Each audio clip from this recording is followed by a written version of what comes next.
Hi everyone, I'm Salomon from the Kodein Koders team. In this video, we will see how to create a Kotlin multi-platform mobile library, how to expose and abstract some platform-specific features, and how to use Swift in Kotlin native. There's a lot to cover, so let's get started.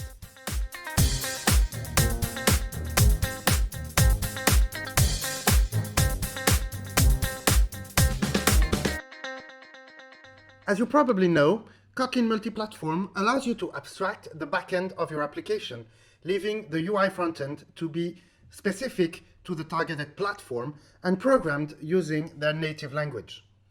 You can therefore think of the Kotlin Multiplatform code as the business layer of your app, handling everything that is specific to your app and providing value from your business perspective. However, nothing is that simple. You'll always need libraries to handle for you tasks that are needed by your business but not integral to it. Things like code modularization with Kodein DI, asynchronous programming with Kotlin XCode, data persistence with Kodein DB or SQLite, HTTP request with Cater, date and time manipulation with Kotlin XDateTime, etc., etc., etc. Let's be honest. Kotlin Multiplatform is still a very young technology, and there is still much to be done regarding its ecosystem. Every time you write some code that is not integral to your business, you should ask yourself whether that code would be useful to the community, and if so, port that code to a library. Here's how. First, you need to define the platform you are going to target. There are 3 decisions you need to make. First, what Kotlin target is the code compatible with? It could be everyone, only Apple targets, or even only iOS targets. Second, do you need the Android SDK or just a JVM? If you do need the Android SDK, do you target only Android, or do you target both Android and the JVM? Third, do you target JavaScript? While Kotlin.js is a very interesting target, JS comes with its own unique set of restrictions.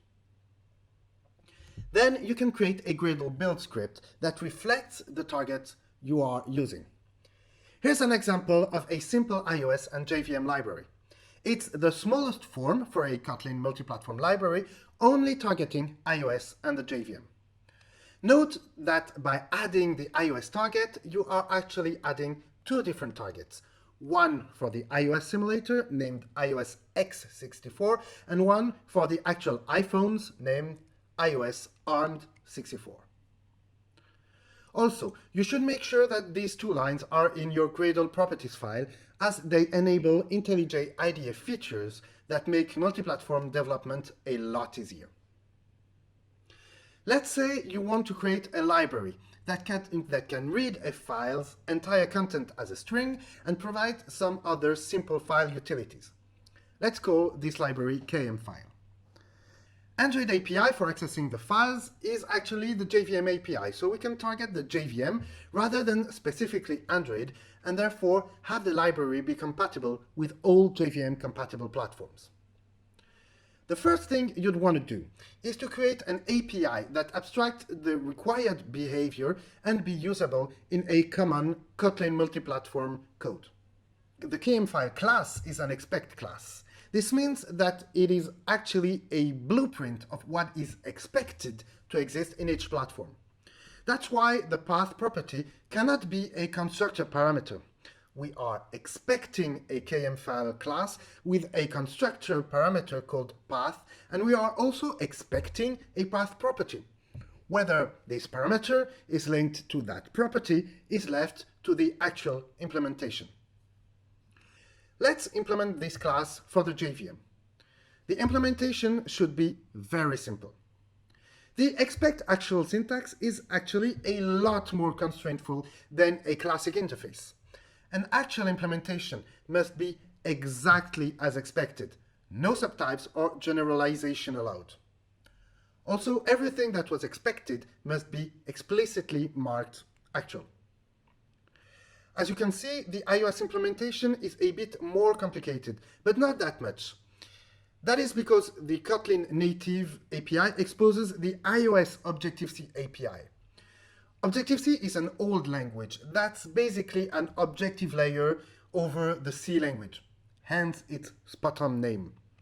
Just like C, it uses notions of memory pointers and manual allocations. Kotlin native exposes this concept with a dedicated API in the Kotlin XCode interrupt package. Let's have a closer look at two snippets and understand what's going on.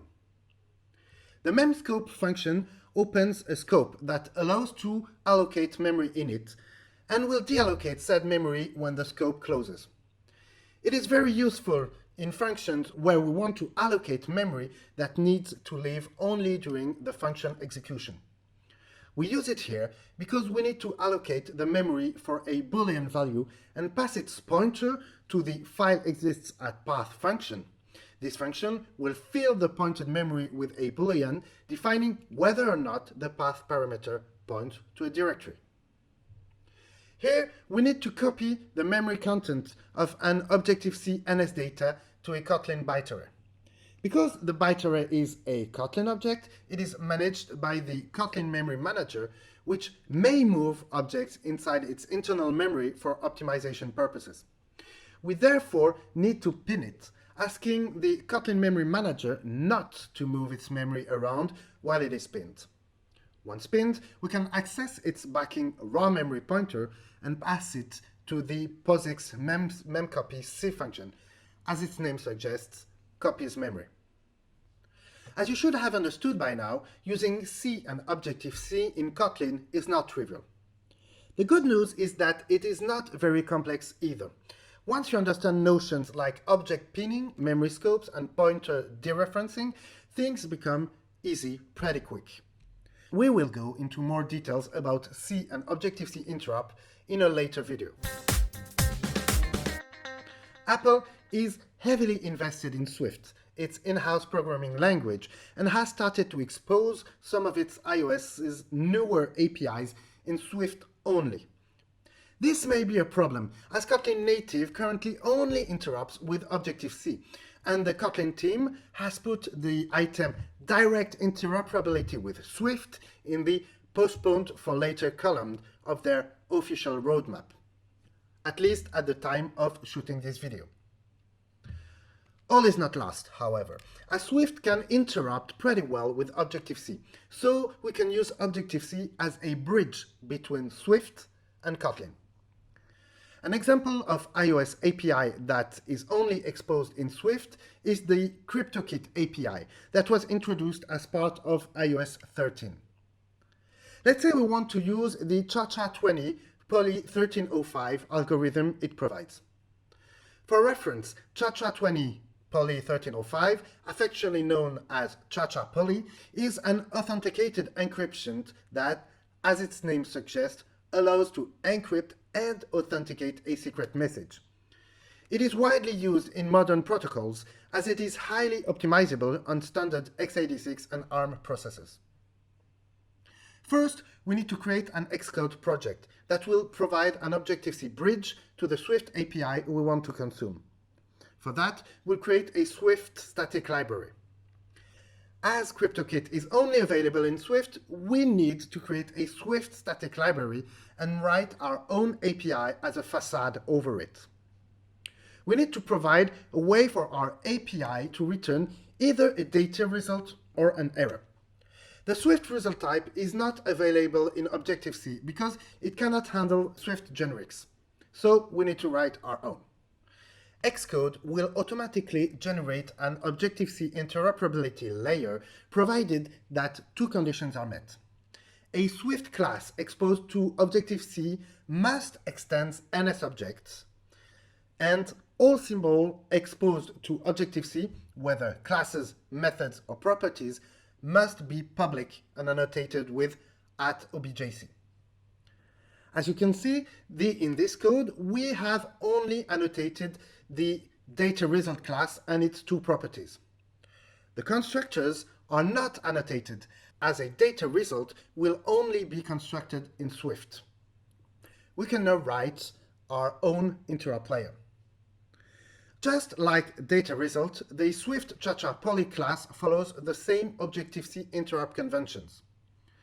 Its function take data parameters, which are automatically translated to NS data in Objective-C, and return our very own data result.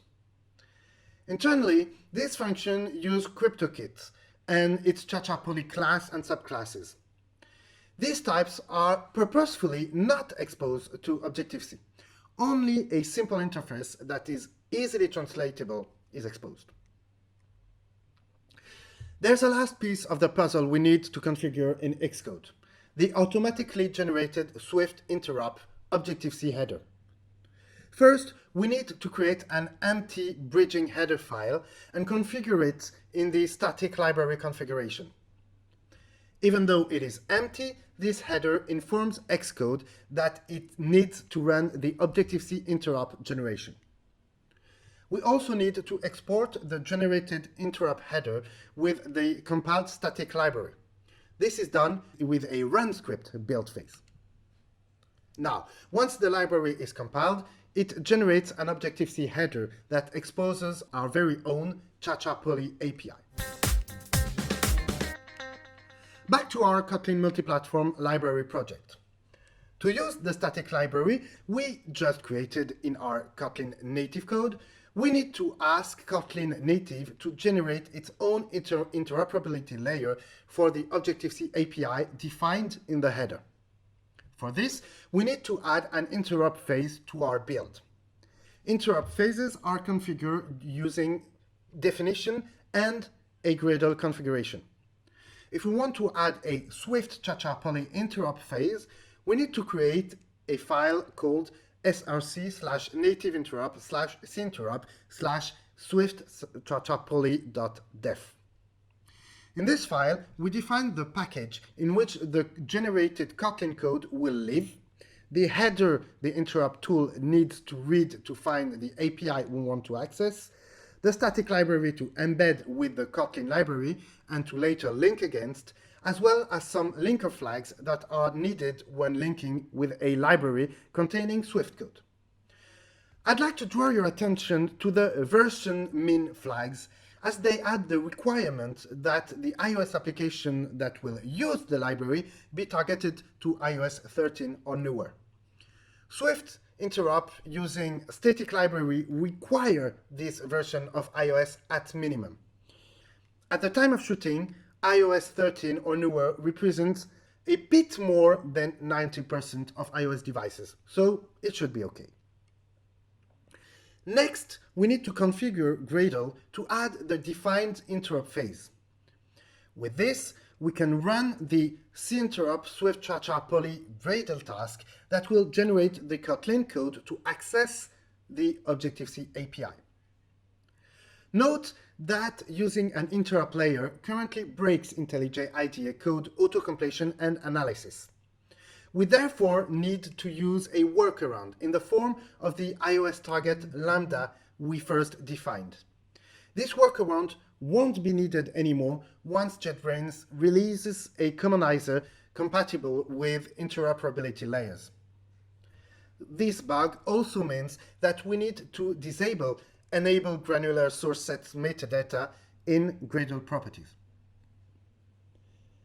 Finally, we can write our own Kotlin bridge to use the Cha-Cha Poly API.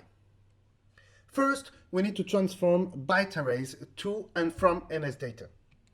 Note that when converting a byte array to NS data, we use object pinning, as described earlier, to have the NS data access directly the byte array memory, and thus avoiding copy memory.